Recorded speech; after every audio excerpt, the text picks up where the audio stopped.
দেশে এবং দেশের বাইরে যারা এই মুহূর্তে টেলিভিশন সেটের সামনে বসে চ্যানেল আই দেখছেন তাদের সকলকে সাম্প্রতিক বিষয়ে মুক্ত আলোচনার অনুষ্ঠান তৃতীয় মাত্রা দেখবার জন্য সাদর আমন্ত্রণ। সুপ্রিয় দর্শক মণ্ডলী, তৃতীয় মাত্রার আজকের অতিথি আমার ভাই আছেন ক্ষমতাসীন দল বাংলাদেশ জাতীয়তাবাদী দল বিএনপি থেকে নির্বাচিত জাতীয় সংসদ সদস্য মোহাম্মদ মোজাম্মেল হক এবং আমার ডানে আছেন সাবেক রাষ্ট্রপতি হুসেইন মোহাম্মদ এরশাদের নেতৃত্বাধীন জাতীয় পার্টি থেকে নির্বাচিত জাতীয় সংসদ সদস্য মোহাম্মদ মশিউর রহমান রাঙা। আমি প্রথমে সরকার দলীয় মাননীয় সংসদ সদস্য আপনার কাছে জানতে চাইব যে আপনি নিশ্চয়ই লক্ষ্য করছেন যে প্রধান বিরোধী দল সহ প্রায় অধিকাংশ বিরোধী দল ইতিমধ্যেই সরকারের সঙ্গে রাজনৈতিক দূরত্ব অত্যন্ত বেড়ে যাচ্ছে এবং তারা এক দফার আন্দোলন শুরু করেছে। প্রধান বিরোধী দল ক্রমাগত লাগাতার হরতাল দিয়ে যাচ্ছে একের পর এক এবং তারা বলেছে যে সরকারের সঙ্গে তারা আর কোনো ধরনের আলোচনায় বসতে রাজি নয়। তার মানে সরকারের অবস্থাটা কি এতটাই নাজুক যে কারণে এখন আর বিরোধী দল মনে করছে যে তারা একটু আপার হ্যান্ড নিয়ে নিচ্ছে, যে সরকারের সঙ্গে কোনো আলোচনারও দরকার নেই?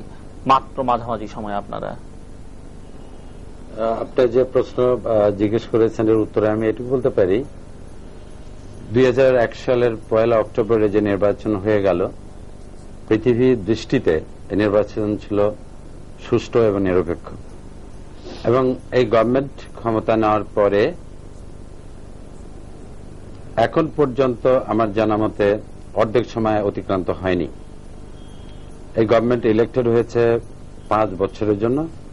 এটি একটা নির্বাচিত সরকার এবং জনগণের সরাসরি ভোটে নির্বাচিত সরকার এবং এই জোট গভর্নমেন্ট ক্ষমতা এসছে উইথ ক্লিয়ার ম্যান্ডেট, জনগণের কল্যাণে কিছু কাজ করার অঙ্গীকার নিয়ে।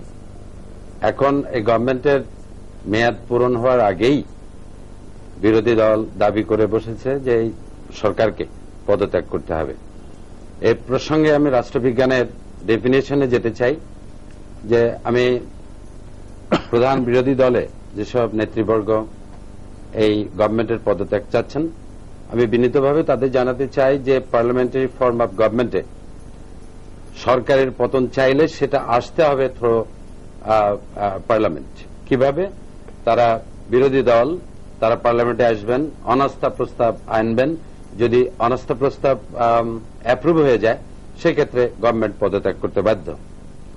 আমরা এই গভর্নমেন্ট আমরা নির্বাচিত হয়েছি জনগণের সরাসরি ভোটে, আওয়ামী লীগের কোন নেতা বা কর্মীর ভোটে নয়। এটা 1 নম্বর পয়েন্ট।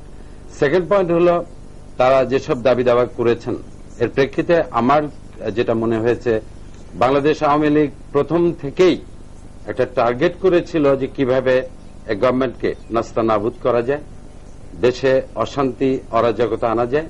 তার প্রেক্ষিতেই 91 সালে বাংলাদেশ আওয়ামী লীগের সভানেত্রী যে উক্তি করেছিলেন যে বিএনপি ইলেক্টেড হলেও একটা দিনের জন্য এই গভর্নমেন্টকে আমরা শান্তিতে থাকতে দেব না, উনি কিন্তু ওনার কথা রেখেছিলেন। আমি এবারও যেটা বলতে চাই সেটা হল বর্তমান জোট গভর্নমেন্ট ক্ষমতার মেয়াদ 5 বছর পূরণ হয়নি, ঠিক মাঝখানের আগেই তারা দাবি করে বসলেন যে এই গভর্নমেন্টকে পদত্যাগ করতে হবে। এদেশের যেসব চলমান সমস্যা আছে সব সমস্যাই রাতারাতি সমাধান হবে এটা যেরকম সম্ভব না। ইট টেক্স টাইম, সরকারকে সময় দিতে হবে। আর সরকারের অনেক ভালো কাজ এই গভর্নমেন্ট করেছেন যেগুলো মূল্যায়ন করার সময় এখনো আসেনি বলে আমি মনে করি। সরকারের 5টা বছর অতিক্রান্ত হওয়ার শেষের দিকে মূল্যায়নের সময় আসবে যে এই গভর্নমেন্ট কতটুকু ভালো কাজ করতে সক্ষম হয়েছে, কতটুকু পারেনি। এবং জনগণই সকল ক্ষমতার উৎস, জনগণই নেক্সট ইলেকশনে তারাই ডিসাইড করতে পারবে যে কোন দলকে ক্ষমতা আনা উচিত, কোন দলকে ভোট দেওয়া উচিত। এটি আমার বক্তব্য। তবে আমি শেষ করার আগে যেটা বলতে চাই যে বর্তমান গভর্নমেন্টের বিপক্ষে অবস্থা নিয়ে প্রধান বিরোধী দল যেভাবে এক দফায় গিয়েছেন এটা অযৌক্তিক এবং দেশের জন্য এটা কল্যাণ আসবে না। আমার অনুরোধ থাকবে এবং বিনীতভাবে অনুরোধ করতে চাই যে প্রধান বিরোধী দলের উচিত পার্লামেন্টে এসে তাদের বক্তব্য পেশ করা, প্রয়োজনে গভর্নমেন্টের বিরুদ্ধে যদি ব্যর্থতা থেকে থাকে তারা অনাস্থা প্রস্তাব নিয়ে আসতে পারেন এবং সেটাই হওয়া উচিত। মাননীয় সংসদ সদস্য, আমরা লক্ষ্য করেছি যে সাম্প্রতিক কালে জাতীয় পার্টি দুবার সংসদ থেকে বেরিয়ে এসেছে, আবার সরকারের সঙ্গে সমঝোতার ভিত্তিতে সংসদে ফিরে গেছে। প্রধান বিরোধী দল 15 দফা দাবি দিয়ে আবার আলটিমেটাম দিয়ে 1 দফা আন্দোলন শুরু করেছে। আপনারাও 12 দফা দাবি নিয়ে আন্দোলন করছেন, যদিও 1 দফার কথা এখনো বলেননি। আপনারা কি মনে করছেন যে প্রধান বিরোধী দল যে সময় বেঁধে দিয়ে এখন 1 দফার আন্দোলন করছে বা বলছে যে সরকারের সঙ্গে আলোচনার কোনো সুযোগ নেই, মানে দেশের রাজনৈতিক পরিস্থিতি কি এতটাই নাজুক কিনা, বা তাদেরই আন্দোলন যৌক্তিক কিনা, বা সরকারের অযৌক্তিক আচরণ কোনগুলো এক্ষেত্রে বিশেষ করে? না, যেমন আমি বলবো যে 2002 সালে 1 অক্টোবরের নির্বাচনের পরে মানুষের একটা আশা ছিল, এবং মানুষ বিগত সরকারের যে সে সময়ের দুর্নীতি, অত্যাচার কিংবা সন্ত্রাস, এই কারণেই কিন্তু মানুষ দুহাত ভরে কিন্তু বিএনপি সরকারকে বা জোট সরকারকে কিন্তু ভোট দিয়েছিল, এবং ভোট নিরপেক্ষ ভোট হয়েছে, এখানে আমাদের কোনো সংশয় নেই। বা আমরা এই ভোটের সম্পর্কে আমরা কোন রকম মানে দ্বিমত পোষণ করিনি যে ভোটে কোনো কারচুপি হয়েছে। আমরা বলেছি সুষ্ঠুভাবে ভোট সম্পন্ন হয়েছে। আমরা হয়তো গতবারের থেকেও সিট কম পেয়েছি, তারপরেও কিন্তু আমরা বলেছি। তো এখন এই নির্বাচন অন্তর যখন একটা সময় কিন্তু মানুষ দিয়েছিল, 2 বছর মানুষ কিন্তু সময় দিয়েছিল এই সরকারকে, যে বিগত সরকারের যে সমস্যাগুলো ছিল, যে সন্ত্রাস, দুর্নীতি বিভিন্নভাবে, সেগুলো কিন্তু বন্ধ করতে না পারার কারণে 2 বছরের পরে কিন্তু মানুষ একটু আন্দোলনমুখী হয়ে গেল বা একটু হরতালমুখী হয়ে গেল, এবং এই আন্দোলন বা হরতালে জনগণের পাশে যারাই দাঁড়াবে তাদেরই নেতৃত্ব বা তাদেরই কিন্তু মানুষ তাদের শুভাকাঙ্ক্ষী মনে করবে। সে কারণে আমি মনে করি যে বর্তমানে যে আন্দোলন এবং হরতাল তার মানুষ ডাক দিচ্ছে না, সেগুলো রাজনৈতিক দলগুলো। আমি বলছি মানুষের পক্ষে কথা বলতে গিয়েই কিন্তু আন্দোলন তো কোন রাজনৈতিক দলের থেকেই হবে, কিন্তু জনগণের সমর্থনটা কিন্তু চলে আসে। তার বিভিন্ন কারণ আছে। যেমন এই সাম্প্রতিক কিছু ঘটনা আমি বলি যে 7/1/2004 সিলেটে দেখা গেছে যে 22 লক্ষ টাকার একটা ব্যাংকের দুর্নীতি হয়েছে। জাতীয় বিশ্ববিদ্যালয়ের মতো একটা জায়গায়, যেখানে শিক্ষার সব থেকে বড় প্রতিষ্ঠান জাতীয় বিশ্ববিদ্যালয়, সেখানে 2 মাসে দেখা গেছে 394 জনকে অ্যাডহক কমিটিতে নিয়োগ করা হয়েছে। তার মধ্যে 100 জনই আপনার ফেনী এবং নোয়াখালীর মানুষ অ্যাডহক কমিটিতে। তারপরে রাজধানীতে দেখবেন যে আওয়ামী লীগ, বিএনপির প্রায় 400 কার্যালয় আছে, তারা কিন্তু অবৈধভাবে এই জায়গাগুলো দখল করে আছে। এই সরকারের সময় 22 জন পুলিশ নিহত হয়েছেন, সন্ত্রাসীরা নিহত হয়েছেন, বিভিন্ন সময় মানুষ নিহত হয়েছেন। সেখানে দেখা গেছে যে যারা আইন শৃঙ্খলা রক্ষা করবে তারাও এই সরকারের সময় 22 জন কিন্তু নিহত হয়েছেন। দ্রব্যমূল্য নিয়ে একটা ক্ষোভ সারা দেশের মানুষের কাছে আছে। তারপরে সংসদেও মানুষ, যে সংসদের উপরে মানুষের একটা আস্থা, সেই সংসদেও দেখা যাচ্ছে যে এখানে প্রায় 60 জন মন্ত্রী থাকার পরেও দেখা যাচ্ছে যে সংসদে কিন্তু ক্রম হচ্ছে না। এটাও একটা মানুষের মনে একটা, এখন 53 জন। তো 60 জন যখন ছিল তখনও কোরাম হচ্ছিল না, 53 জন যখন তখনও কোরাম হচ্ছে না, ব্যাপারটা কিন্তু একই। তারপরে আপনার দেখবেন যে সাম্প্রতিককালে নাটোরে একটা, উনি নাটোরের মানুষ, সেই কারণে আমি ওটা উল্লেখ করছি যে নাটোরে একটা সহিংসতা ঘটনা ঘটে গেছে, এবং এটা অনেকেই মনে করে যে এটা মন্ত্রীর আত্মীয় স্বজন বা মন্ত্রীদের বা দলীয় একটা ক্যাডাররাই এই নৃশংসতার সঙ্গে জড়িত। তারপরে সেখানেও কিন্তু সরকারের পক্ষ থেকে একটা হরতালও হয়েছে। তো সরকার হরতাল করবে কার বিরুদ্ধে? এগুলো মানুষের জনমনে। তারপরে ডাচ আদালতে সম্প্রতি আপনারা দেখবেন 31 কোটি টাকার দুর্নীতির একটা মামলা করেছে ডাচ আদালত বাংলাদেশের সরকারের উপরে, 31 কোটি। এবং এই 31 কোটি টাকা জরিমানা বাংলাদেশ সরকার না দিলে তারা বলেছে তাদের বাংলাদেশের শিপ তারা আটক করে দেবে। তারপরে দেখবেন যে সিআইডি পুলিশের কাছে, আমি সম্প্রতি একটা দেখেছি, সিআইডি পুলিশের কাছে জাল নোট পুলিশ ধরে সিআইডি পুলিশের কাছে জমা দিয়েছে, সেটা সিআইডির কাছ থেকে সেটা দেখা গেছে যে সেটা খুঁজে পাওয়া যাচ্ছে না। তাহলে নিশ্চয়ই তারা এটা নিয়ে অন্য কোথাও ওই জাল নোট আবার তৈরি করছে, এটা একটা মানুষের ধারণা। তারপরে দেখবেন যে 20 বছর মানে বৎসরে 20 লক্ষ বেকার তৈরি হচ্ছে, বছরে 20 লক্ষ বেকার তৈরি হচ্ছে, তাদের কোনো কাজ নাই, যার কারণে কিন্তু সন্ত্রাস, এটাও একটা সন্ত্রাসের মধ্যে কারণ। তারপরে আপনারা ইদানিং দেখবেন জ্বালানি তেলের একটা, ঠিক এই মৌসুমে, এই রবি মৌসুমে দেখা যাচ্ছে যে তেলের একটা প্রয়োজন হয়, ডিজেলের, সেগুলো গ্রামে যে আপনার যে পাম্পগুলো চলে সেগুলো চালাতে পারতেছে না, এগুলো দুষ্প্রাপ্যতা একটা দেখা দিয়েছে। সারের মূল্য বৃদ্ধি পেয়েছে। তারপরে বিচারকদের ওখানে দেখবেন একটা বিরাট অভিযোগ করেছে ঢাকা বার অ্যাসোসিয়েশন থেকে। তারপরে যে মোবাইল ফোনে ইদানিং একটা আড়ি পাতা হবে, এটাও আমরা পেপারে দেখেছি। তারপরে আবার দেখা যাচ্ছে যে মিথ্যা তথ্য দিয়ে কিছু আপনার কর্মচারী কর্মকর্তা, তারা মিথ্যা তথ্য দিয়ে কিন্তু পদোন্নতিও পাচ্ছে। তো এই সার্বিক অবস্থার কারণে কিন্তু মানুষ একটু আন্দোলনমুখী হয়ে গেছে, এবং আমি মনে করি মানুষ ক্ষুব্ধ। এবং এই কারণেই আমি মনে করি যে এই মানুষের পক্ষে যারা, জনগণের পক্ষে যারা কথা বলবে, এই মানুষরা তাদেরকে সমর্থন করবে। আমার মনে হয় বিরোধী দল, আপনি প্রধান বিরোধী দল বলবো আমরা সংসদে, তারা এই সুযোগটা হয়তো নেওয়ার চেষ্টা করছে, এবং এটা আপনি তাদের সুযোগ নেওয়াটা যদি যৌক্তিক হয়ে থাকে তাহলে দ্বিতীয় বৃহত্তম দল হিসেবে আপনারা কেন সেই সুযোগ নেবার চেষ্টা করছেন না? না, আমরা এই সুযোগ নেওয়ার চেষ্টা করছি না এই কারণেই যে আমরা মনে করি যে একটা, আমি ইতিপূর্বে অনেকবার বলেছি যে এরশাদ সাহেবের যেটা আমি মানে ওনার সবসময় আমি ওনাকে বলতে শুনি যে একটা সরকার যখন জনগণের ম্যান্ডেট নিয়ে আসে এবং 2/3 মেজরিটি, এটা কিন্তু একটা বিরাট বিষয়, একটা অ্যাবসলিউট মেজরিটি সরকার, তাদেরকে সময় দেওয়া উচিত, তাদের সংসদে বলা উচিত তারা বিরোধী তোমরা সমালোচনা করো, গঠনমূলক সমালোচনা করো, তারপরে যখন গঠনমূলক সমালোচনা করার পরেও যদি সরকার কর্ণপাত না করে তখন আমরাও যে এক দফার আন্দোলন করবো না এই কথা তো আমরা বলতে পারি না। জনগণের পক্ষে তো কথা বলতেই হবে, জনগণের রাজনীতি আমরা করি, সুতরাং জনগণের পক্ষে কথা। হরতালের রাজনীতি, হরতাল নিয়ে দীর্ঘদিন যাবৎ কথাবার্তা হচ্ছে, বিশেষ করে 91 এর পরে সবসময় হরতালের বিপক্ষে একটা মত প্রতিফলিত হচ্ছে। আমাদের উন্নয়ন সহযোগীরা বলছে, ব্যবসায়ী সংগঠনগুলো বলছেন, এবং যারা সরকারে থাকেন, যখন সরকারে থাকেন তখন তারাও বলে হ্যাঁ এটা হরতাল কোন সময় ভালো জিনিস। এই মাসে 3টি হরতাল হলো, সামনে একটি হরতাল হচ্ছে, 4টি হরতাল, এবং এরপরে লাগাতার হরতালের কথাও বলছে প্রধান বিরোধী দল। হরতাল কোন সময় কিন্তু আমাদের সেই স্বাধীনতা যুদ্ধের আগে বলেন, 52 সাল থেকে বলেন, কোন হরতালই কিন্তু দেশের কোন উন্নতি, কোন উন্নয়ন কোন সময় আনতে পারে না, কিন্তু কেউই এই হরতাল চায় না। তারপরেও কিন্তু এই হরতাল হয়, কেন হয়? জনগণের সমর্থনে কিন্তু এই হরতাল হয়। জনগণ যখন সমর্থন করে, জনগণ যখন বিভিন্নভাবে ডিপ্রাইভ হয়, তখন যে কেউ একজন হরতাল ডাকলে হরতাল হয়। কিন্তু সেই হরতালটা যাতে আমি যেটা মনে করি যে সেইটা হরতালটা যেন আমরা ওই যে আমাদের সময় মুয়াজ্জেম সাহেব বলেছিলেন যে হরতাল নয় ভয়তাল, এই ভয়তাল যেন না হয়। মানুষকে বোমাবাজি করে, মানুষকে অ্যাসল্ট করে, গাড়ি ঘোড়া ভাঙচুর করে, এটা কিন্তু হরতালের যে মূল যে হরতালের বিষয়টা, এর সঙ্গে কিন্তু এগুলো আসে না। হরতাল কল করবে রাজনৈতিক দল, হরতাল ডাক দেবে, জনগণ এটা সমর্থন করবে, তখনই না সেটা ফলপ্রসূ হরতাল বলে আমরা মনে করব। কিন্তু গাড়ি ভাঙচুর করে, তারপরে অফিস আদালত জোর করে বন্ধ করে দিয়ে, মানুষকে মারপিট করে, এবং সেই সঙ্গে আবার পুলিশও মারপিট করবে, এটাও কিন্তু গ্রহণযোগ্য নয়, সুতরাং এই হরতাল যারা আহ্বান করবেন, আমি মনে করি যে তাদের জনসমর্থনটা দেখা উচিত, এবং তারা যাতে অবাঞ্ছিত কোনো ঘটনার সৃষ্টি না হয়, অবাঞ্ছিত ঘটনা বলতে গাড়ি ভাঙচুর না হয়, জনমানের নিরাপত্তা বিঘ্নিত না হয়, মানুষ যেন সুষ্ঠুভাবে হরতাল পালন করে, তখনই না একটা হরতাল করা উচিত আমি মনে করি। জি, আপনি বলছেন। আমি রাঙ্গা ভাইয়ের কয়েকটা পয়েন্টে ডিফার করব। প্রথমে যে পয়েন্টে আমি কথা বলতে চাই সেটা হলো, বিগত আওয়ামী লীগ গভর্নমেন্টের আমলে রাষ্ট্রীয় পর্যায়ে সন্ত্রাস যেভাবে পেট্রোনাইজ হয়েছিল, বর্তমান গভর্নমেন্টের আমলে এটা নেই। এটা রাঙ্গা ভাই আপনাকে স্বীকার করতেই হবে, এটা দেশবাসী জানেন।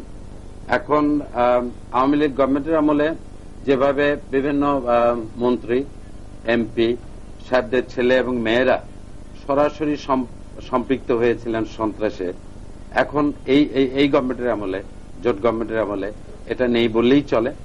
দ্বিতীয়ত, রাষ্ট্রীয় পর্যায়ে সন্ত্রাসকে পেট্রোনাইজ করা হচ্ছে না, এটা শাশ্বত সত্য কথা, এটা মানতেই হবে। আর একটা ব্যাপার বলি, বিগত গভর্নমেন্টের আমলে যখন বর্তমান প্রধান বিরোধী দলের সম্মানিত নেত্রী ঘোষণা করেছিলেন যে তার দল ক্ষমতায় থাকুক কিংবা বিরোধী দলে থাকুক, তারা হরতাল ডাকবেন না, তারা কিন্তু হরতাল ডাকছেন। আমি যেটা মনে করি, জনগণ এখন এই মুহূর্তে হরতালের পক্ষ নেই এবং আন্দোলনের পক্ষেও নেই। এটা মানে সরকারি দলের চশমা দিয়ে দেখছেন বলে মনে হচ্ছে সদস্য জিল্লুর রহমান ভাই, আপনি you have the right to talk, আপনি অবশ্যই বলবেন, কিন্তু আমি কয়েকটা পয়েন্টের কথা আগে বলে নেই, তারপরে আপনি অ্যাকিউজ করতে পারবেন, অসুবিধা নেই। সেটা হলো, সন্ত্রাসের ব্যাপারে কথা বলেছেন। বর্তমান গভর্নমেন্ট সন্ত্রাস দমনে অত্যন্ত আন্তরিক, 100% সাফল্য আসেনি, এটা বাস্তবতা।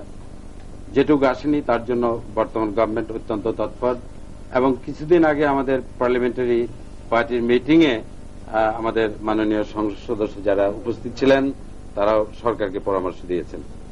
সেকেন্ডলি আমি বলি, দ্রব্যমূল্যের ঊর্ধ্বগতি যে ব্যাপারে রাঙ্গা ভাই কথা উঠিয়েছেন, কিছু কিছু দ্রব্যমূল্যের মূল্য বৃদ্ধি পেয়েছে, এটা বাস্তবতা, কিন্তু কিছু কিছু কথা না বললেই নয়।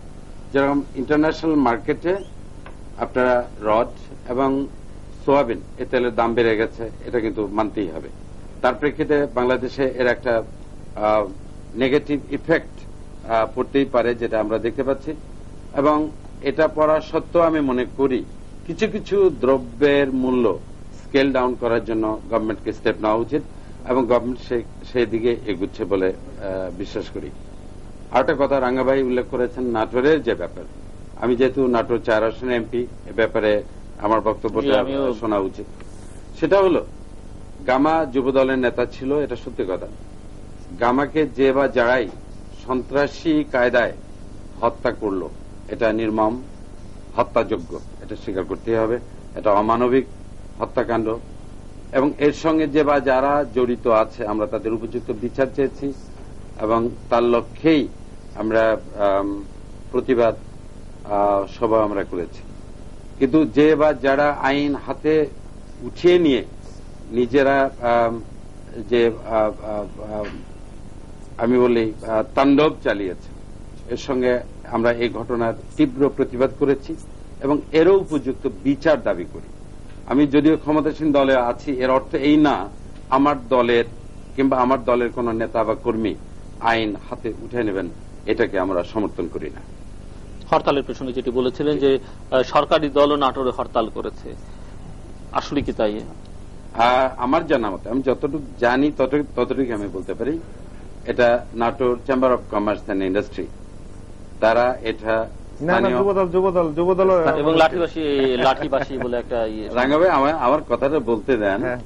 সেটা হলো যে নাটোরের chamber of commerce and industry along with local লাঠিবাসী সমিতি তারা হরতাল ডেকেছিল।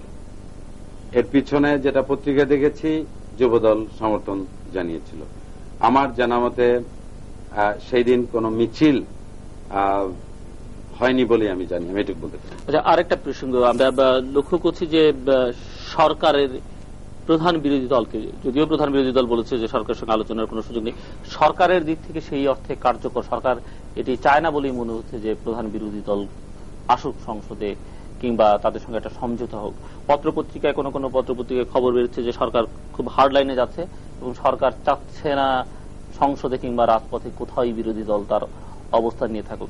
আমরা তার কিছু প্রমাণও লক্ষ্য করলাম যে 21-এর কর্মসূচিতে, আন্তর্জাতিক মাতৃভাষা দিবসের কর্মসূচিতে প্রধান বিরোধী দলকে পরপর 3 দিন তাদের কর্মসূচি পালনে বাধা দেওয়া হলো।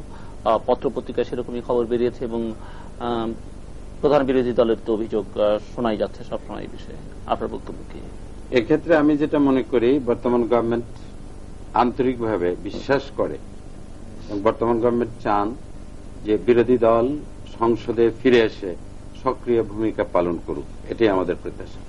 কিন্তু একটা জিনিস দেখতে হবে আপনাকে, সেটা হলো যে বর্তমান গভর্নমেন্টের এই আহ্বানে সাড়া দিয়ে প্রধান বিরোধী দল কত দূর এগিয়েছে, এটা একটা প্রশ্ন।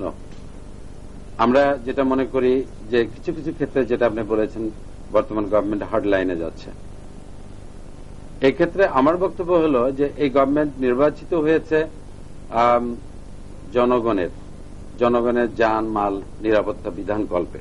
এটা গভর্নমেন্টের একটা ওয়ান অফ দ্য, আমি মনে করি যে অত্যন্ত গুরুত্বপূর্ণ দায়িত্ব যেটা গভর্নমেন্টের উপর বর্তায়। সুতরাং গভর্নমেন্ট জনগণের জান মালের নিরাপত্তা রক্ষার্থে স্টেপ নেবে, এটা কোয়াইট ন্যাচারাল, এতে দ্বিমত করার কোনো পয়েন্ট নেই। এখন যে প্রশ্নটা জাগে একজন নাগরিক হিসেবে এবং একজন নির্বাচিত এমপি হিসেবে, আমি যেটা মনে করি, প্রকাশ্য রাজপথে আপনি গাড়ি ভাঙচুর করবেন, অ্যাসিড ছুড়ে মারবেন কিংবা পেট্রোল বোমা মারবেন, সাধারণ মানুষ মারা যাবে, গাড়ি পুড়বে। কিন্তু সেটি কি সরকারেরই তৎপরতার ফলে সেটি কি নিয়ন্ত্রিত হচ্ছে? গাড়ি ভাঙচুর কি বন্ধ হচ্ছে? গভর্নমেন্ট যেভাবে এগুচ্ছে, আমার বরং সরকার যদি এই কনফ্রন্টেশনে না যেত। আমি একটু বলি, সেখানে হলো যে আপনারা অ্যাকচুয়ালি আপনারা যখন আবার সরকারের বিরোধী দলে ছিলেন গতবার, তখন কিন্তু আপনারা 5 বছরের মধ্যে 280 দিন আপনারা কিন্তু হরতাল করেছিলেন। 280 দিন তখন হরতালের প্রয়োজনীয়তা ছিল। তারপর ঠিক দেশটা কিন্তু ওখানেই রয়ে গেছে। দেশটা যদি ডেভেলপমেন্টের কথা, কিছু কিছু সেক্টরে আপনাদের সফলতা আছে, আমি অস্বীকার করবো না, নিশ্চয়ই, কিন্তু বিশেষ করে দ্রব্যমূল্য, মানুষের জানের নিরাপত্তা, সন্ত্রাস এবং দলীয়করণ, এটা আপনি একটু আগে বলেছেন যে বিগত সরকারের সময় সরকারের মদতে কিছু সন্ত্রাস লালন করা হয়েছে, এই সরকারের সময় হয়নি। কিন্তু এ সরকারের সময় না হলেও সন্ত্রাসটা কিন্তু বন্ধ হয়নি, মানুষের জানমালের নিরাপত্তা কিন্তু এখনো নেই, এখনো কিন্তু কালকেও কয়েকজন নিহত হয়েছেন। এই পরিবারের যে কোনো একটা পরিবারের যে কর্মক্ষম ব্যক্তি, সে যখন মারা যাবে, তার যদি 4টা ছেলে থাকে, 4টা ছেলেই কিন্তু এক সময় এর বদলা নেওয়ার জন্য আবার প্রস্তুতি একটা নিতে পারে। তাহলে এভাবে যদি চলতে থাকে, রেগুলার যদি 15 জন 10 জন মানুষ সারা দেশেই, আমি বলছি সারা দেশেই খুন হন এবং তারা যদি এই বদ্দার অবস্থায় আবার চলে আসেন, তাহলে কিন্তু সারা জীবনে এই দেশটায় খুন খারাপই কিন্তু চলতে থাকবে। এবং হরতাল তখনই প্রয়োজন থাকবে না আর যখনই মানুষের ন্যূনতম রিকোয়ারমেন্ট, সামান্যতম যেগুলো চাহিদা, এই চাহিদাগুলো সরকারকে পূরণ করতে হবে। এই চাহিদাগুলো পূরণ করলে কিন্তু আর হরতাল হবে না। এবং হরতালে আমি মনে করি যে চিরতরে হরতাল নির্মূল হয়ে যাবে দেশ থেকে যদি সরকারের যে দায়িত্বগুলো সরকার সঠিকভাবে পালন করে। বিভিন্ন কারণে সেটা হয়। আমি যেটি যোগ করতে চাইছিলাম যে হরতালের দিনে বা আগের দিন আমরা কিন্তু লক্ষ্য করছি যে গাড়ি ভাঙচুর বা মানুষের যানবাহন নিরাপত্তা কিন্তু নিশ্চিত হচ্ছে না, ঘটনাগুলো কিন্তু ঘটছে।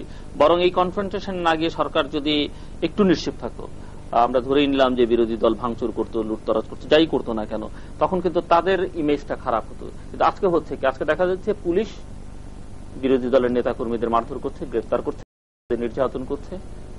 তাতে কি সরকারের ইমেজ খারাপ হচ্ছে বলে আপনার মনে হয় না? এখানে প্রশ্নটা আপনি যেভাবে করেছেন আমি উত্তরটা ঠিক আপনার প্রশ্নের আঙ্গিকে দিতে চাই। সেটা হলো, আপনারা নিশ্চয়ই টিভি ক্যামেরা দেখেছেন আওয়ামী লীগের কিছু নেতা, বিশেষ করে মহিলা নেত্রীরা যেভাবে লাঠি হাতে নিয়ে পুলিশদের উপর চড়াও হয়েছে, এটা অস্বাভাবিক। অন্তত আমাদের দেশের প্রেক্ষাপটে কথাটা বলা যায়। ইকুয়ালি কিছু কিছু নেতা এবং কর্মী যেভাবে পুলিশের উপর ইট পাটকেল ছুড়ে একটা বিশৃঙ্খলার অবস্থা সৃষ্টি করেছিল, এটা আপনারা দেখেছেন। তো পুলিশ, আমি মনে করি, ল অ্যান্ড অর্ডার রক্ষার্থে এই অ্যাকশনে গিয়েছিল এবং তারা ভবিষ্যতে যেতে পারে, যাওয়াটাই স্বাভাবিক। তবে আমি ওই পয়েন্টে আসি যে এটা কি আমাদের বিশ্বাস করতে হবে যে সাবের হোসেন চৌধুরীর মতো মানুষ পুলিশের দিকে লাঠিগুটা নিক্ষেপ করেছে কিংবা বোমাবাজি করেছে, তাকে পুলিশকে পিটাইতে হবে? এটাও কি বিশ্বাস করতে হবে? রাঙ্গা ভাই, আমি আওয়ামী লীগের সমর্থক নই, আমি একজন সাধারণ মানুষ হিসেবে যদি এই প্রশ্নটি আপনাকে করি। তারপরে আপনার গাজীপুরের সম্ভবত সংসদ সদস্য আহসানুল্লাহ মাস্টার সাহেব, ব্যক্তিগতভাবে ওনার সঙ্গে আমি একটু দেশের বাইরে একসঙ্গে গিয়েছিলাম।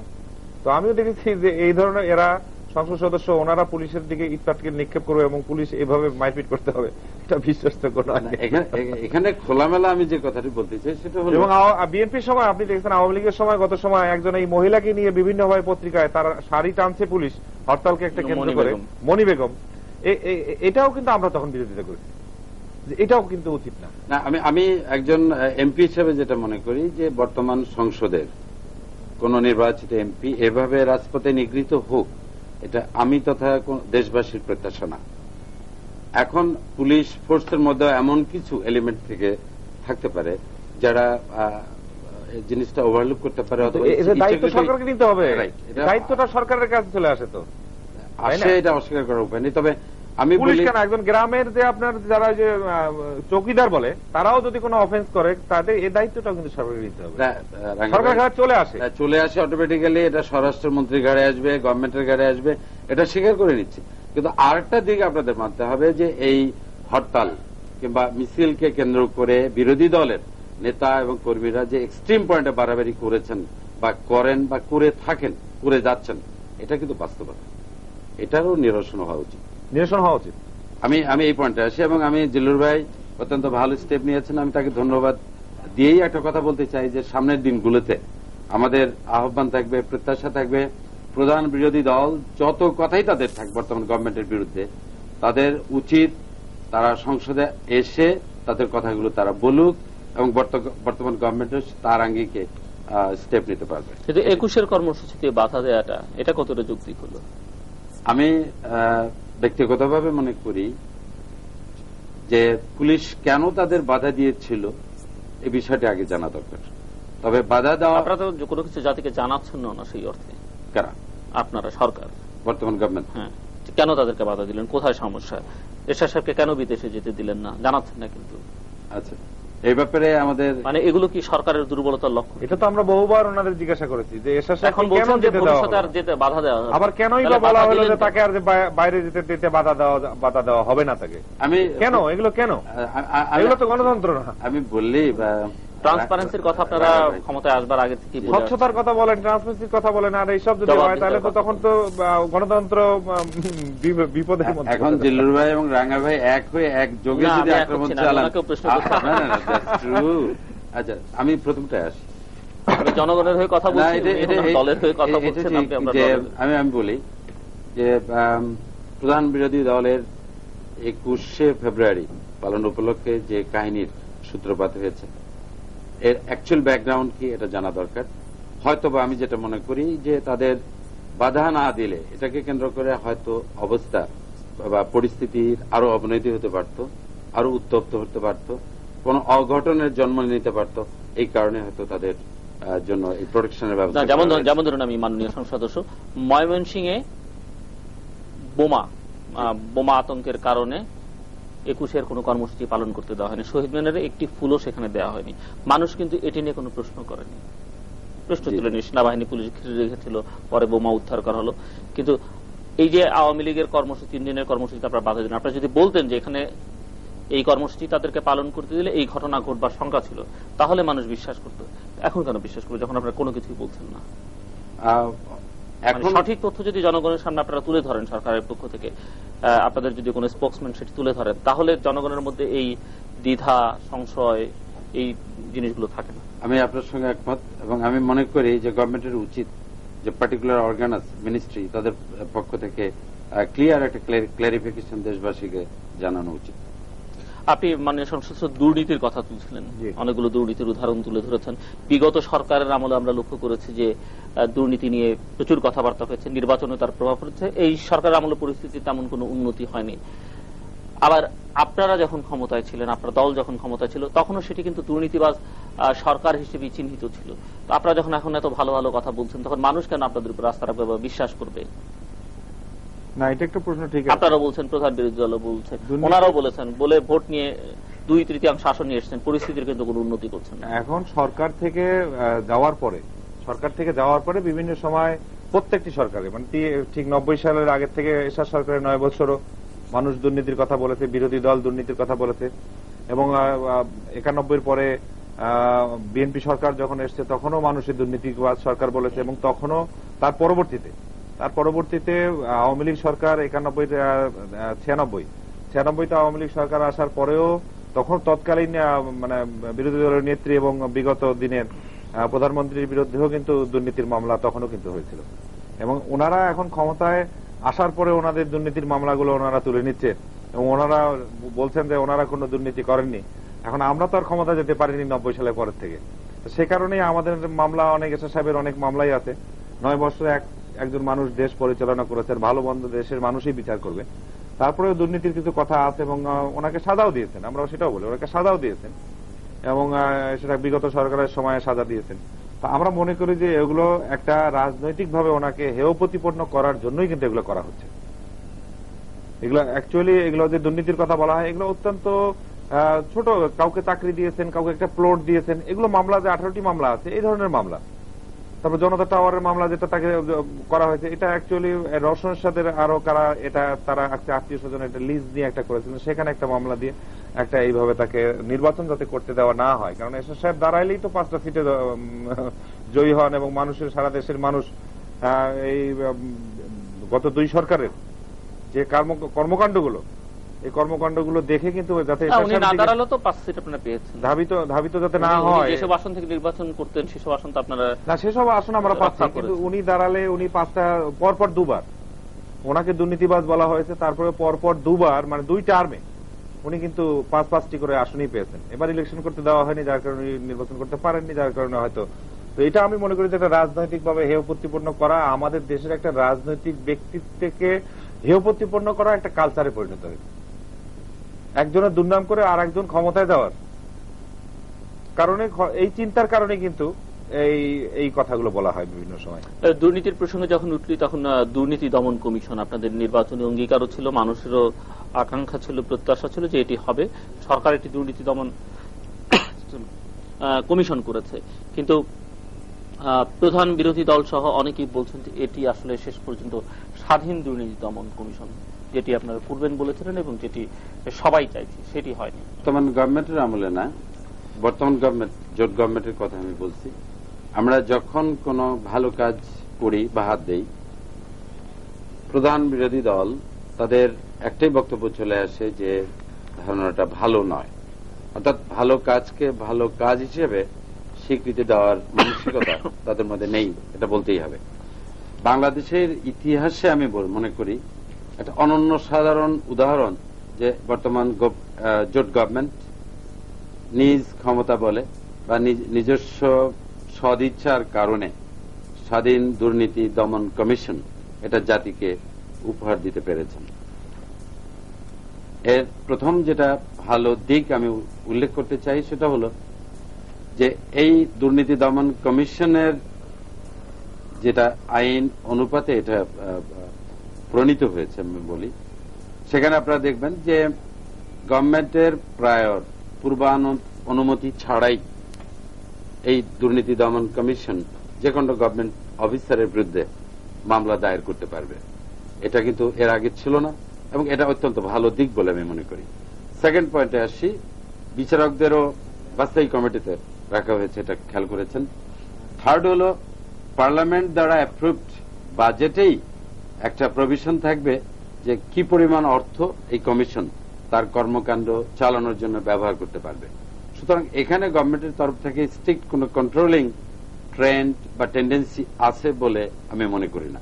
তারপরেও আরেকটা প্রশ্ন থাকে, সময়ের তালে তালে ভবিষ্যতে বা সামনের দিনগুলোতে এই কমিশনকে আরো অ্যাক্টিভেট করার জন্য আরো স্টেপ বর্তমান গভর্নমেন্ট অথবা নেক্সট গভর্নমেন্ট তারা হাতে নিতে পারবেন। এটার ভালো পজিটিভ দিক বলে আমি বলেছেন যে ভবিষ্যতে সংশোধনের সুযোগ আছে, কিন্তু বলা হচ্ছে যে আর্থিকভাবে এটি স্বনির্ভর নয়, অর্থাৎ সরকারের মুখাপেক্ষী হয়েই থাকতে হবে এই কমিশনকে। এক, দুই হচ্ছে আপনি বিচারকদের প্রসঙ্গ বলছিলেন, আইনজীবীদের একটা অংশ বলছেন, অনেকেই বলছেন যে এটিও আমাদের সংবিধান বা বিচার বিভাগের যে আইন কানুন আছে তার পরিপন্থী, কেননা সুপ্রিম কোর্টের বিচারকদের অন্য কোনো কাজে নিয়োজিত হবার সুযোগ নেই। এখানে আমি বলি সংবিধানকে কন্ট্রাডিক্ট করে কিছু করা উচিত নয় বলে মনে করি, এটা আমার ব্যক্তিগত অভিমত আমি বলছি।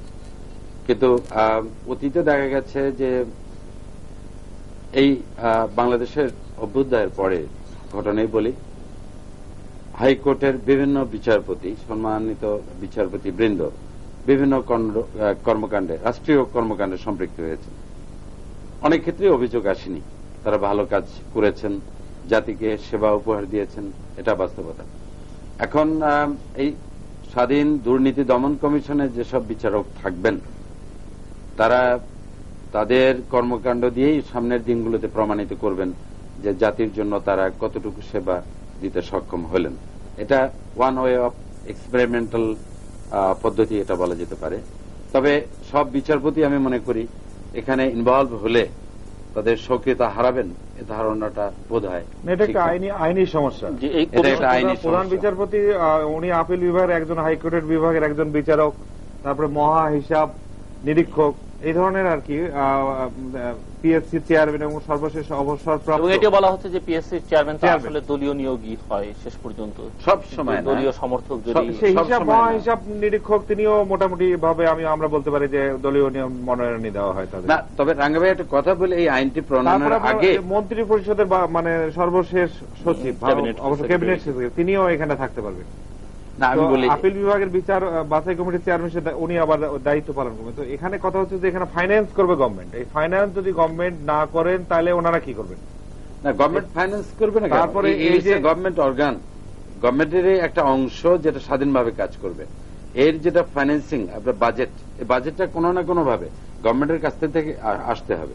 সেটা বাংলাদেশের মূল বাজেটের মধ্যেই অন্তর্ভুক্ত থাকবে, যেটা পার্লামেন্ট কর্তৃক অ্যাপ্রুভড হবে। তবে আমাদের যেটা মনে হয় যে এই ধরনের যেটা পাস করা হয়েছে সংসদে, আমাদের মনে হয় যে এটা আগামী দিনে যে কোনো সরকার যদি এটাকে ম্যানিপুলেট করতে চায়, ক্ষমতার অপব্যবহার করতে চায়, তাহলে যথেষ্ট সুযোগ আছে ক্ষমতার অপব্যবহার করার। বরং এই ধরনের কমিশনের প্রতি জনগণের আস্থা নষ্ট হয়ে যাওয়ার সম্ভাবনা থাকবে। এটা কিন্তু মানুষের একটা ছিল যে দুর্নীতি যেভাবে দেশে প্রতিদিন বৃদ্ধি পাচ্ছে, এখানে একটা মানুষের আশা ছিল যে একটা স্বাধীন দুর্নীতি দমন কমিশন দেশের মানুষের একটা যে আকাঙ্ক্ষা ছিল, এবং একবার এটা বিল নিয়ে আসার পরেও আবার এটাকে ফেরত নেওয়া হয়েছে সংসদ থেকে, যে আরো সুন্দর করে করার জন্য। এবং মাননীয় আইনমন্ত্রী মহোদয় অনেক বারের সঙ্গে কথা বলেছেন এটা, কিন্তু শেষ পর্যন্ত দেখা গেল যে উনি যা করার কথা তাই করলেন। অনেক সংশোধনী অল্প কিছু সংশোধনী এনেছেন, যেটাতে এর আগে ছিল মন্ত্রী মহোদয়ের একজন সদস্য থাকবেন, কিন্তু এখন আর এটা রাখা হয়নি। তারপরে অনুমতির প্রসঙ্গটি বাদ দেওয়া হয়েছে। না, আমি রাঙ্গা ভাই খোলামেলা বলতে চাই যে এই গভর্নমেন্টের আমলে না বর্তমান সময়ে কোনো কিছু ভালো কাজ হাতে নিতে গেলে অনেকগুলো বিড়ম্বনা অটোমেটিক্যালি চলে আসে, কিছু নেগেটিভ কিছু পজিটিভ দিক। তো তার সত্ত্বেও আমি যেটা বলতে চাই যে মাননীয় আইনমন্ত্রী এই বিলটি পার্লামেন্টে আনার পরেও যখন এটা ফেরত পাঠানো হলো, তারপরে উনি কিন্তু সিভিল সোসাইটি বলেন, বিভিন্ন পেশাজীবী সংগঠনের নেতৃবর্গ বলেন, তাদের সঙ্গে কিন্তু উনি মত বিনিময় করেছেন। এবং জিলুর ভাই যেটা বললেন, one of the main important component সেটা হলো যে পূর্বানুমতি যেটা বলে, প্রায়র অ্যাপ্রুভাল, সম্মতি, এই বিধানটা তুলে নেওয়া হয়েছে। ট্রান্স দ্বারা দুর্নীতি মোটামুটি বাংলাদেশে 3 বার দুর্নীতিবাজ দেশ বলে সারা বিশ্বের মধ্যে ঘোষণা দিয়েছে এই ইন্টারন্যাশনাল। তাদের বাংলাদেশের যে দুর্নীতির যে চ্যাম্পিয়ন আমরা 3 বার, আওয়ামী লীগের সময় 1 বার, এই সরকারের সময় 2 বার। তো তারাও এই ট্রান্সপারেন্সি ইন্টারন্যাশনালও কিন্তু বলেছে যে এটা আপনার শেষাবধি অবশ্য তারা একটু সরকারের ওই কিছু সিদ্ধান্তের ফলে তারা বলেছেন যে এটা এখন তারা বলছেন বা আমরা বলছি যে মন্দের ভালো, হ্যাঁ মন্দের ভালো এবং ভালো যদি করতে চায় না একটা অবস্থানে আমরা আসতে পারি।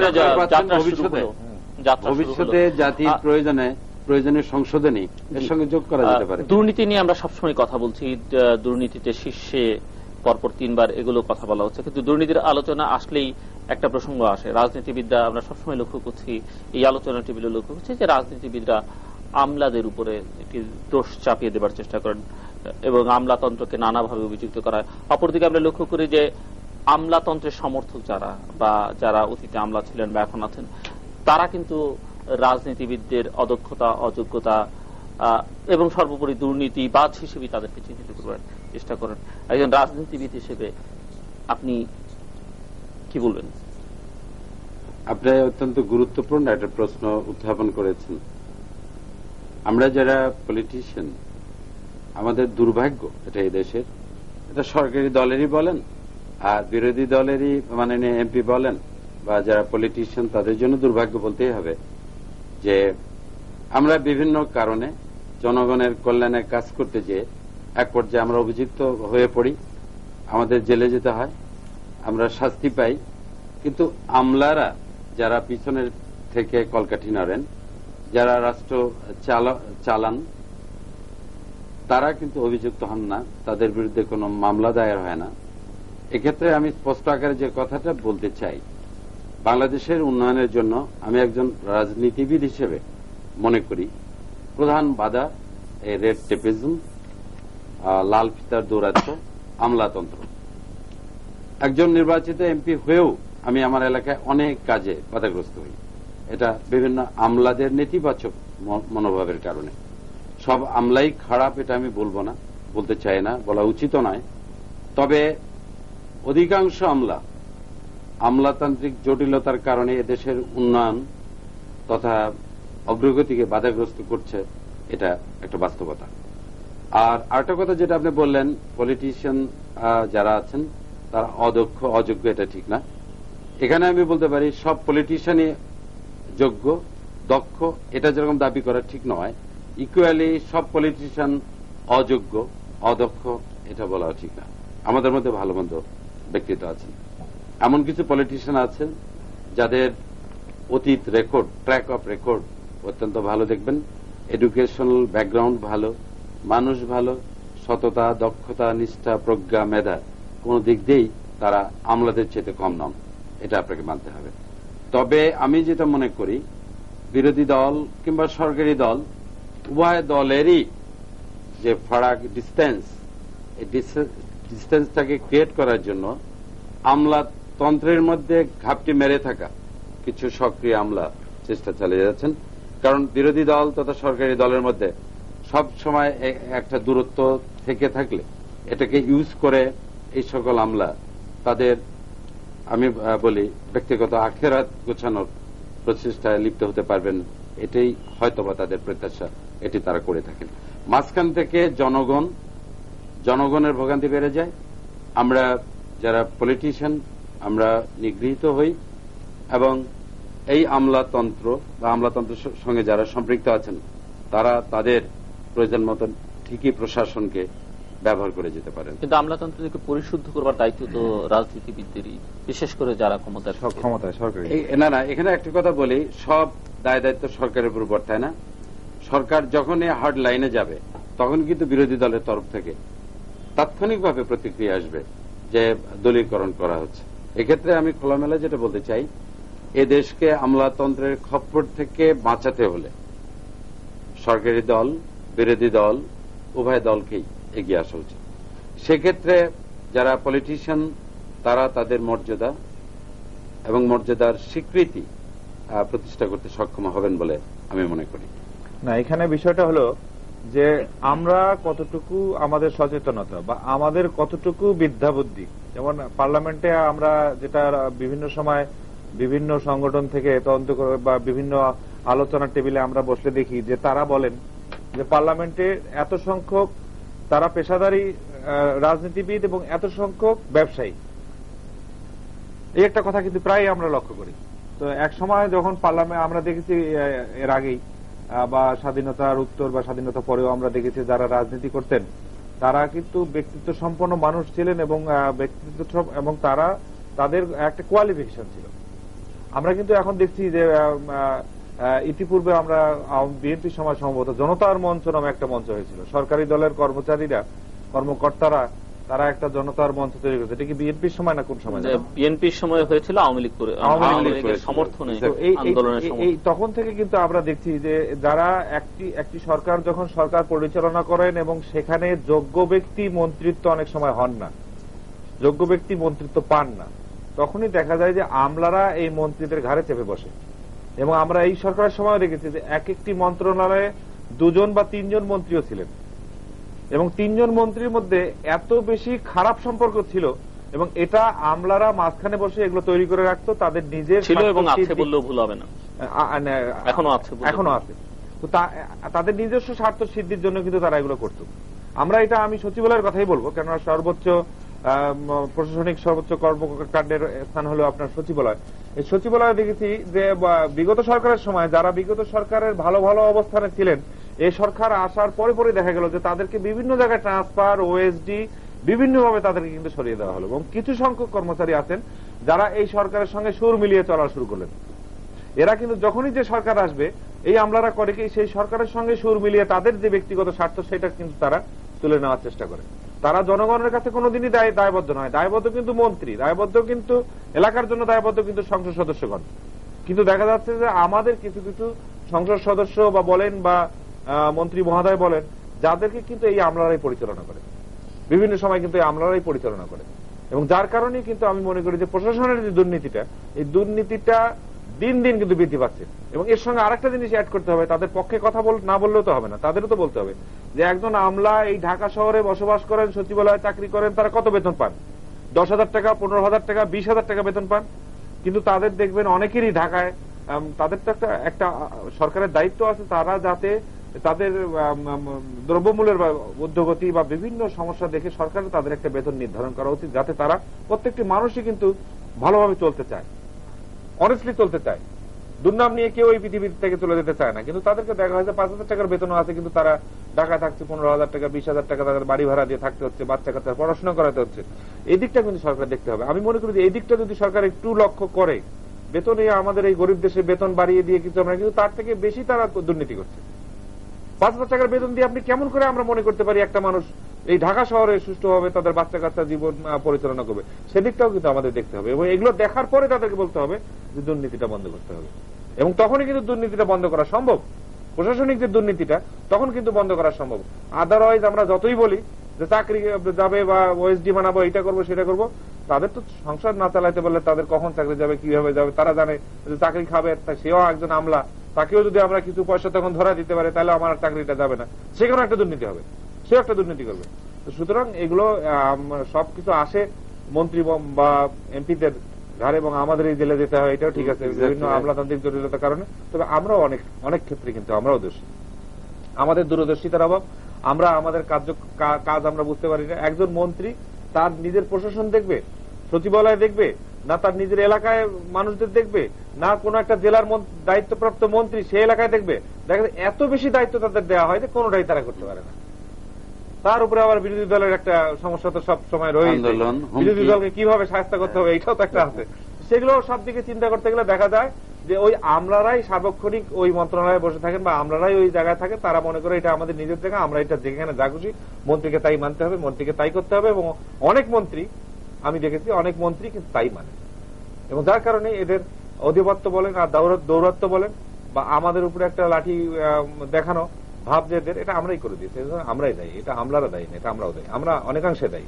না, এখানে রাঙ্গা ভাই একটা কথা স্পষ্ট আকারে আমি বলতে চাই যে শুধু এই গভর্নমেন্টের আমলে না, যে কোনো গভর্নমেন্টের আমলে কাকে মন্ত্রী করা হবে, কাকে কোন পদ দেওয়া হবে, বিষয়টি এক্সক্লুসিভলি মাননীয় প্রধানমন্ত্রীর এখতিয়ারভুক্ত। এটা একটা বাস্তবতা। কিন্তু এক্ষেত্রে আমাদের প্রত্যাশা থাকবে, বা যেটা একটু আগে আপনি বলেছেন, যে সঠিক ব্যক্তিকে সঠিক জায়গা দেওয়া দিতে হবে, যাতে মিনিস্ট্রিটা ভালো মতো চলতে পারে, দেশ তথা জাতির কল্যাণে মন্ত্রণালয় সঠিক পদক্ষেপগুলো যাতে নিতে পারে। এটা কিন্তু অত্যন্ত জরুরি জিনিস। আরেকটা ব্যাপার হলো, দিনের পর দিন বিরোধী দল সরকারি দলের মধ্যে এই গ্যাপের কারণে আমলাতন্ত্র যেভাবে একটার পর একটা জটিলতা তৈরি করছে পিছনে থেকে, এদের ধরা যায় না, ছোঁয়া যায় না, দেখা যায় না, কিন্তু আসল কাজটি কিন্তু ইনারাই করে থাকেন, কলকাঠি নেড়ে থাকেন এই আমলাতন্ত্রের দৌরাত্ম্য নিরসন কল্পে। না, সব আমি মনে করি এটা বলা যাবে না, সবাই আবার এই কাজে আমি বলেছি সবাইকে আমি দোষারোপ করতে চাই না, এর মধ্যে ভালো লোক আছেন, সৎ আমলাও আছেন, ভালো আমলা আছেন। আমার চোখে আমি নিজেই দেখেছি যে তারা নিচে আপনার বাড়িতে খাট নাই তাদের বাড়িতে শোয়ার, তারা কিন্তু অনেস্টলি চলতে চায়, কিন্তু সেটা দায়িত্ব আমাদেরও তো কিছু আছে, তাদের যাতে অনেস্টলি চলতে পারে। বেতন 5,000 দিয়ে আপনি তার ঢাকা শহরে বসবাস করাবেন, সে কি খাবে এটা দেখতে হবে। ঠিক একইভাবে কিন্তু পুলিশের বিষয়ে যে আইন শৃঙ্খলার যে অবনতি, এটাও কিন্তু একটা কারণ, এটাও কিন্তু একটা অন্যতম কারণ আমি মনে করি। পুলিশেরও এই বেতন দিয়ে কিন্তু তাদের চাকরি, তারা ঢাকায় বসবাস করতে পারবে না। তাদের বসবাস, তাদের আবাস, তাদের সবকিছু কিন্তু গভর্নমেন্টের দায়িত্ব আছে তাদেরকে দেওয়ার, এবং তারপরে তাদের দায়িত্বটা সুষ্ঠুভাবে পালন করতেছে কিনা সেটা দেখতে হবে। না, তাদের বেতন বৃদ্ধির যে কথাটা আপনি বলেছেন, এটা তো গভর্নমেন্ট যতটুকু সম্ভব করে যাচ্ছে। পাশাপাশি একটা জিনিস বলি, না আমি বলছি যে দ্রব্যমূল্যের সঙ্গে সঙ্গতি রেখে আপনি বাড়িয়ে দিলেন, প্রয়োজন নাই বাড়িয়ে দেবেন কেন? যদি প্রয়োজন থাকে, আমি আপনার সঙ্গে একমত, দ্বিমত পোষণ করছি না, কিন্তু আপনি দলীয়করণের যে প্রসঙ্গ উঠিয়েছেন, এটা গভর্নমেন্ট অফিসারদের বিষয়ে কথা বলতে, দলীয়করণ আপনাকে করতে হয় না তো, প্রশাসন নিজের চাকরি বাঁচানোর জন্য তারা নিজেরা দলীয়করণ করে, আপনাকে করতে হবে না তো। রাঙ্গা ভাই, আমি যেটা বিনীত আকারে বলতে চাই যে গত গভর্নমেন্টের আমলে সরকার যাতে খুশি থাকে, পোস্টিংটা ভালো জায়গায় থাকে, তারা সরকার, এটা আওয়ামী লীগের সময় দেখেছি, এটা সর্বসময় এটা জনস্বীকৃত, যেটা প্রশাসন সবসময়, বিশেষ করে পুলিশ, তাদের চাকরি বাঁচানোর জন্য বিভিন্ন সময় তারা সরকারের খুশি করার জন্য তারা অনেক কিছুই করেন, যেটা সরকার বলেন না তার থেকে বেশিও অনেক সময় করেন। এটা ঠিক, কিন্তু আমি যেটা বলতে চাই যে আওয়ামী লীগ গভর্নমেন্টের আমলে নিয়োগ, বদলি, পদোন্নতি, এক্ষেত্রে যে পরিমাণে দলীয়করণ করা হয়েছিল, তার প্রেক্ষাপটে আমি বলতে পারি তেমন বড় ধরনের কোনো কিছু এই গভর্নমেন্টের আমলে হয়নি। এত বড় ধরনের পুলিশের নিয়োগ বোধহয় আপনাদের সময় দেওয়া হয়নি। দেওয়া হয়েছে একটা শিক্ষক, প্রাইমারি শিক্ষক, যথেষ্ট দুর্নীতি হয়েছে এখানে, যথেষ্ট দুর্নীতি হয়েছে, সারা বাংলাদেশ ব্যাপী এর খবর আপনি নিয়ে থাকেন, আপনি পাবেন, আমাকে বলতে হবে না। আপনি তো একজন নির্বাচিত এমপি, আপনার এলাকায় যে নিয়োগগুলি হয়েছে, আমি আমার জানা মতে আমার এলাকায় নিয়োগে আমি নির্বাচিত এমপি হিসেবে কোন ধরনের ইন্টারফারেন্সে যাইনি। আমি আমার দিক থেকে কথাটা বললাম, আমাদের নাটোরের মাননীয় ডিসি সাহেব এই পয়েন্টে একমত হবেন। এটা আপনি নিঃসন্দেহে ভালো মানুষ একজন, আপনি হয়তো বলতে পারলেন, কিন্তু আমি তো ওভারঅল বলছি, আমি আপনাকে নিয়ে বলছি না, কিন্তু আমি ওভারঅল আপনাদের পরিস্থিতিটা বলছি, বা আমাদের এলাকায় হয়নি তা না, আমাদের এলাকায় কিন্তু হয়তো যথেষ্ট হয়েছে। তবে দুর্নীতি প্রসঙ্গে একটা কথা আমি খোলামেলা বলতে চাই, সেটা হলো দুর্নীতি, এই করাপশন, এটা এমন একটা জিনিস, প্লাস সন্ত্রাস, দুটোই, এটা উন্নত বিশ্বে ছিল, আছে, আমাদের দেশেও আছে। এটাকে এলিমিনেট, উচ্ছেদ করা যাবে বা করা সম্ভব within a shortest possible time, নৈতিক মূল্যবোধের ব্যাপার, এটা আমি মনে করি না। তবে এটাকে কন্ট্রোল করতে হবে, এটা কন্ট্রোল করা সম্ভব, কন্ট্রোল করতে হবে। সেকেন্ড হলো, এই কন্ট্রোল করতে যে আপনি বিরোধী দলে আছেন, প্রধান বিরোধী দল এবং সরকারি দল, উভয় দলেরই কর্তব্যের মধ্যে এটা বর্তায় যে তারা মিলিতভাবে এই দুর্নীতি, সন্ত্রাস দমনে উদ্যোগে শরীক হবেন। এখানে কিন্তু পার্লামেন্টের একটা ভূমিকা আছে, পার্লামেন্টের একটা ভূমিকা আছে। পার্লামেন্টের মাননীয় স্পিকার যদি একবার বলেন যে না, সন্ত্রাস এবং দুর্নীতির উপরে একদিন সিদ্ধান্ত প্রস্তাব বা যে কোনো ধরনের প্রস্তাবগুলো যেগুলো আমাদের নোটিশ আছে, একদিন আলোচনা হবে এটার উপরে, তাহলে কিন্তু একটা আলোচনা হতে পারে পার্লামেন্টে। আমার মনে হয় তখন এখানে বিরোধী দলও যাবেন, যে দেশের জন্য বাইরে কথা না বলে সংসদে কথা বলার সুযোগ দিয়েছেন সরকার, সুতরাং সংসদেই বলা উচিত। একদিনের জন্য হলেও কিন্তু তার একটা উচিত বলে আমি মনে করি। এগুলো করতে হবে। এগুলো যদি আপনারা করতেন তাহলে কিন্তু আর অবস্থাটা দিন দিন ডিটোরিয়েট করতো না। আরেকটা প্রসঙ্গ, যেটি আপনি একসময় অ্যাডাবের চেয়ারম্যান ছিলেন এবং এনজিও কার্যক্রমের সঙ্গে যুক্ত ছিলেন, সরকার একটি সিদ্ধান্ত নিতে যাচ্ছে যে এনজিওদের কার্যক্রম নিয়ন্ত্রণ করা বা মনিটর করা, এগুলো করবেন এবং সেক্ষেত্রে বিশেষ করে রাজনৈতিক কর্মকাণ্ডের সঙ্গে এনজিওদের যেন কোনোভাবে সম্পৃক্ত হওয়ার সুযোগ না থাকে, সে ব্যাপারে একটি আইন প্রণয়নের কথা সরকার চিন্তা ভাবনা করছে। তো এই বিষয়টিকে আপনি কিভাবে দেখছেন? ইতিমধ্যে আমরা লক্ষ্য করেছি যে প্রধান প্রধান এনজিওগুলোর বিরোধিতাও করেছেন অনেকে। আমি পত্রিকা দেখেছি অ্যারাব তথা এফএনবি উভয় সংগঠন তাদের পক্ষ থেকে বিবৃতি তারা দিয়েছেন, তারা এটির প্রচন্ডভাবে বিরোধিতা করেছেন। আমি এককালে এনজিও জগতের সঙ্গে সম্পৃক্ত ছিলাম। আমি যেটা মনে করি সেটা হলো কোন এনজিও দেশের কল্যাণে, জনগণের উন্নয়নের জন্য বিদেশ থেকে টাকা নিয়ে আসবে, খরচ করবে, এটাই জনগণের প্রত্যাশা। কিন্তু বাস্তবে আমরা যেটা দেখি, বাংলাদেশে যত এনজিও কর্মরত রয়েছে, এনজিওরা ভালো কাজ করছে, এটা আমি ব্যক্তিগতভাবে মনে করি। অনেক এনজিও অনেক ভালো ভালো কাজের উদাহরণ সৃষ্টি করেছে, এটা সত্যি কথা। কিন্তু কিছু কিছু এনজিও বিগত ইলেকশনের প্রাককালে আমরা দেখেছি তারা পলিটিক্যাল কর্মকাণ্ডে সম্পৃক্ত হয়েছেন। আমি বলবো বিরোধী দলের ফান্ডে প্রচুর টাকা তারা দিয়েছিলেন, এই অভিযোগ পত্রিকায় এসছে। এর প্রেক্ষিতে একটা নিয়ম থাকা উচিত, যে কারণে কোন এনজিওই, আমি ব্যক্তিগতভাবে মনে করি কোন এনজিওরই উচিত না রুলিং পার্টি কিংবা বিরোধী দলের সঙ্গে সম্পৃক্ত হওয়া। তারা জনগণের জন্য নিবেদিত প্রাণ, জনগণের উদ্দেশ্যে তাদের কাজ করা উচিত। এটা একটা পয়েন্ট। সেকেন্ড পয়েন্ট হলো এই যেটা আমরা আইনের যে খসড়া আমরা পেয়েছি, যেটা পার্লামেন্টে সংসদে আলোচিত হবে, এখানে যোগ বিয়োগ করার যথেষ্ট সুযোগ রয়েছে। সেক্ষেত্রে আমি মনে করি প্রধান এনজিওগুলোর পক্ষ থেকে যে উৎকণ্ঠা বা উদ্বেগ প্রকাশ করা হয়েছে, এই আইনটির অপপ্রয়োগ যাতে ভবিষ্যতে না হতে পারে, সেদিকটা আমরা নিশ্চয়ই এই আইন প্রণয়ন বা অ্যাপ্রুভালের প্রাককালে আমরা অবশ্যই খতিয়ে দেখব, এটুকু আমি বলতে পারি। না, এনজিওর বিপদ একসময় বিতর্ক একটা হয়েছিল, নির্বাচনের সময় তারা বিভিন্নভাবে একটা দলকে সমর্থন করেছিলেন, এটাও ঠিক আছে। কিন্তু তারপরে আমার যতটুকু জানা মতে, যে বিশেষ করে আমি গ্রামীণ কথাটা বলবো, এটাও একটা ডক্টর ইউনূস সাহেব যেটাতে মনে হয় আছেন গ্রামীণ, তো এটাতে 31 লক্ষ সদস্য আমাদের দেশে আছে, 31 লক্ষ তাদের সদস্য আছে, এবং তারা 12,000 কোটি টাকা তারা এর মধ্যে, কিন্তু বাংলাদেশের মধ্যে তারা না 20,000 কোটি টাকা, 20,000 কোটি টাকা তারা ঋণ দিয়েছেন। এবং 95 পরে তারা বিদেশ থেকে 93-92 সালে তারা লোন নিয়েছেন, আমি দেখেছিলাম একটা পত্রিকা। তারপর থেকে আর তারা বিদেশ থেকে কোনো এটা টাকা নিয়ে আসেনি, তারা আমাদের এই টাকা দিয়েই কিন্তু তারা চালাচ্ছে এবং সহজভাবেই তারা টাকাটা দিচ্ছে। এখানে যদিও আমাদের বর্তমান অর্থমন্ত্রী মহোদয় বলছেন যে এখানে তারা কাবলিওয়ালার ভূমিকা নিয়েছেন, কিন্তু তারপর উনি আবার এটার একটা ব্যাখ্যাও দিয়েছেন ডক্টর ইউনূস সাহেব। তা আমি মনে করি যে যেখানে সরকারের কাছে মানুষে একটা ঋণ নিতে গেলে বিভিন্নভাবে নাজেহাল হতে হয়, আপনিও জানেন সেটা, বিভিন্নভাবে একটা ব্যাংকের থেকে টাকা আনতে গেলে বিভিন্নভাবে, এবং এই টাকাগুলো কিন্তু আবার রিকভারি হয় না। 2,000 কোটি টাকা কিন্তু এখনো ঋণ খেলাপি বড় বড় আমাদের মতো মানুষ তারা ঋণ নিয়ে কিন্তু বসে আছে।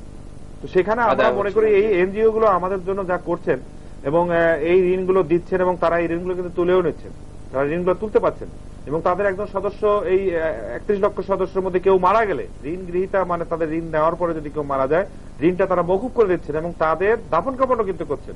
এটা গ্রামীণ ব্যাংক করছেন, তো গ্রামীণ যে এনজিও আছে তারা করছেন ডাক্তার ইউনূস সাহেব। তো আমি মনে করি যে এদেরও গভর্নমেন্টের তাদের দিকটা একটু দেখা উচিত, এবং আমি মনে হয় যে এটা পার্লামেন্ট নিয়ে আসছিলেন এক সময়, এটা বিল একটা পাস করার জন্য বা তাদেরকে কিছু বিধিনিষেধ আরোপ করার জন্য, কিন্তু বর্তমানে আমি যতটুকু জানি যে সরকার এটা থেকে পিছিয়ে আসছেন এবং এটা পার্লামেন্ট থেকে তুলে নিয়েছেন, এটা বোধহয় পেশ করবেন না বা এই ধরনের আইন পাস করবেন না, আমি যেটুকু জানি। তারপরে রাঙা ভাই, আমি যেটা বলতে চাই সেটা হলো, আপনি যদি পল্লী এলাকায় যান, যেহেতু পল্লী এলাকার একটা অংশ থেকে আপনি নির্বাচিত হয়ে এসেছেন, এই এনজিওদের উন্নয়নমুখী কর্মকাণ্ডের কারণে গ্রামীণ জনগণের মাঝে যে সচেতনতা এসছে, এটা কিন্তু কাউন্টেবল, কাউন্ট করতেই হবে, স্বীকৃতি দিতে হবে। সেকেন্ড হলো বাল্য বিয়ে, অথবা যারা এতিম, দুস্থ, বিধবা, এরা এই ক্ষুদ্র ঋণের কারণে দিনের পর দিন স্বাবলম্বী হওয়ার যে একটা চেষ্টা পাচ্ছে, একটা সাপোর্ট পাচ্ছে, সাপোর্ট বেস পাচ্ছে, এটা স্বীকার করতেই হবে। আরেকটা হলো যে ওআরএস সহ বিভিন্ন কর্মকাণ্ডে এনজিওদের যে অ্যাচিভমেন্ট, এগুলো অস্বীকার করার কোনো উপায় না, এগুলো মানতেই হবে। না, তারা আমি মনে করি যে করতে আসেনি, তো তারা রাজনীতি করতে আসেনি। এখন অনেক লোক তো তাদের কয়েক কোটি লোক তাদের কাছে রোল নিয়েছে, তারা যদি জিজ্ঞাসা করে হয়তো অনেক সময় যে ভোট কাকে দেবেন, ওদের হয়তো তাদের ব্যক্তিগত একটা পছন্দ অপছন্দের বিষয় থাকতে পারে, সেখানে হয়তো তারা যদি বলে দেয় যে না অমুক দলকে ভোট দেন, সেটাই হয়তো বিভিন্নভাবে প্রকাশ হয়ে গেছে। তবে আমাদের তারা রাজনীতি করার স্কোপ দেওয়ার কোন অবস্থা কিন্তু বাংলাদেশ এটা মেনে নেওয়া উচিত না, যে তারা এদেশে রাজনীতি করবে এগুলো করে, সেটাও যেভাবে মেনে নেওয়া উচিত নয়। এবং তাদের এমন কিছু আইন করা উচিত নয় যাতে তারা নিজেদের তাদের যে কার্যক্রমগুলো যাতে পরিচালনা করতে কোনো ব্যাঘাত সৃষ্টি হয়, এই ধরনের কোন আইন তাদের বিরুদ্ধে করা। আমি ওইটাতেই পয়েন্ট আউট করতে যাচ্ছি জলিল ভাই, যে সামনে পার্লামেন্টে এটা যদি চলে আসে আলোচনা, বরং তারা যদি কোনো দুর্নীতি করে থাকে, তারা যদি কোনো অন্যায় করে থাকে, সেগুলোকে দেখে তারপরে তাদের সঙ্গে কথা বলা যেতে পারে, বা তাদের এছাড়াও সংসদে পর্যাপ্ত আলোচনার সুযোগ থাকবে। প্রধান এনজিও গুলো যেসব ব্যাপারে উদ্বেগ বা উৎকণ্ঠা প্রকাশ করেছেন, তার আলোকে আমরা সংসদে নিয়ে আনতে পারি, বক্তব্য দিতে পারি, এবং এ ব্যাপারে আমার মনে হয় যে গভর্নমেন্টের রিজিড হওয়ার কোনো অবকাশ নেই। আমরা অনুষ্ঠানের শেষ প্রান্তে। দর্শক মন্ডলী, আপনারা যারা তৃতীয় মাত্রা দেখছেন, তৃতীয় মাত্রা সম্পর্কিত যে কোনো মতামত জানিয়ে আমাদের লিখতে পারেন। আমাদের লিখবার ঠিকানা হচ্ছে পরিচালক, তৃতীয় মাত্রা, চ্যানেল আই, জিপিও বক্স 2433, ঢাকা 1000। আমাদের ইমেল করতে পারেন এই অ্যাড্রেসে tmatra@ccn-media.com। আপনাদের মতামতই আমাদের অনুষ্ঠান তৃতীয় মাত্রা আপনি এখন প্রচারিত হচ্ছে প্রতি শুক্রবার বাংলাদেশ সময় বিকেল 3:30 এবং রাত 2টায়। আশা করি সেই অনুষ্ঠানটি আপনারা নিয়মিত দেখবেন। মাননীয় সংসদ সদস্যবৃন্দ, আলোচনা অংশ নেওয়ার জন্য আপনাদের দুজনকে অসংখ্য ধন্যবাদ। দর্শক মণ্ডলী, আজকের এই আলোচনায় অনেকগুলো প্রসঙ্গ আলোচিত হয়েছে। তার মধ্যে আছে যেমন নেতিবাচক রাজনীতি পরিহার করতে হবে, সংঘাত সংঘর্ষের পথ থেকে সরে এসে আমাদের বিভিন্ন রাজনৈতিক দলের মধ্যে সমঝোতার ভিত্তিতে রাজনীতি করতে হবে, দেশের স্বার্থেই সেটি করতে হবে, এবং যার যার কাজ তাকে সেটিই করতে হবে। এটি আমলাতন্ত্রের ক্ষেত্রে, এনজিওগুলোর ক্ষেত্রে প্রযোজ্য, কেউ যেন সীমা লঙ্ঘন না করেন।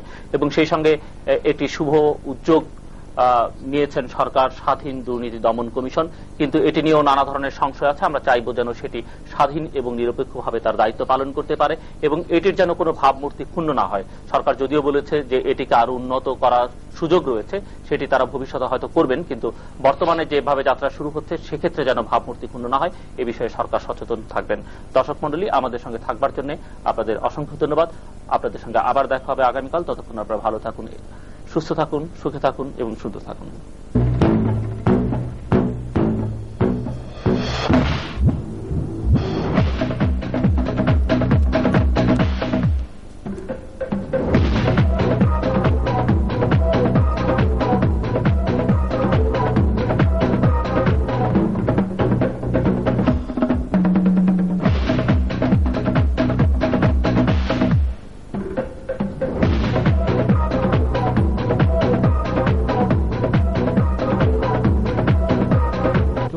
দেখেছি বুকের মাঝে সকাল বিকাল সাঁঝে, ও প্রেয়সী আনছি তোমার জন্য, তোমায় নিয়ে উড়াল দেব, দুঃখ কষ্ট ছাড়িয়ে যাব, তাই তোমার জন্য আনছি ফিজাব স্বপ্ন। ফিজাব মানে ভালোবাসা, দুটি মনের একটি আশা, ফিজাব মানে স্বপ্ন তোমারই জন্য। ফিজাব, ড্রিঙ্ক দ্য ড্রিম। আমার আছে ইউরোকোলা, তোমায় দিতে পারি, ইউরোকোলা পেলে আমি তুলে নেব আড়ি, ভালোবাসা হাতে হাতে ইউরোকোলার সাথে, চেষ্টা পাই মেটাতে মন দেওয়া নেওয়া খেলা সাথী রে ইউরোকোলা, সারা বেলা প্রাণীতে যায় দোলা, কলিজা ঠান্ডা হলো মন দিয়ে মন এলো, লেমন আর কোলার জাদু আমাদের মিলিয়ে দিল, ইউরোকোলা ইউরোকোলা আগে থেকে ভাব। তোমায় দেখেছি বুকের মাঝে সকাল বিকাল সাঁঝে, ও প্রেয়সী আনছি তোমার জন্য, তোমায় নিয়ে উড়া দেব,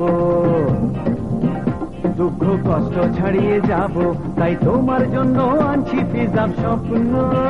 ফিজাব মানে ভালোবাসা, দুটি মনের একটি আশা, ফিজাব মানে স্বপ্ন তোমারই জন্য। Fizzab, drink the dream.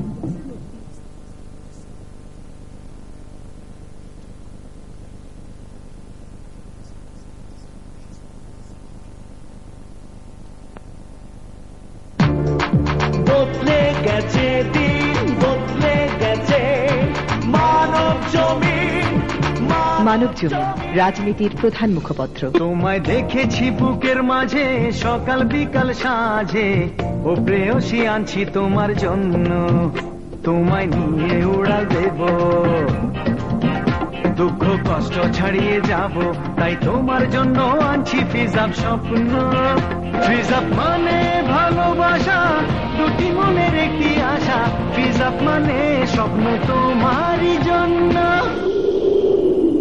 Fizzab, drink the dream. আমার আছে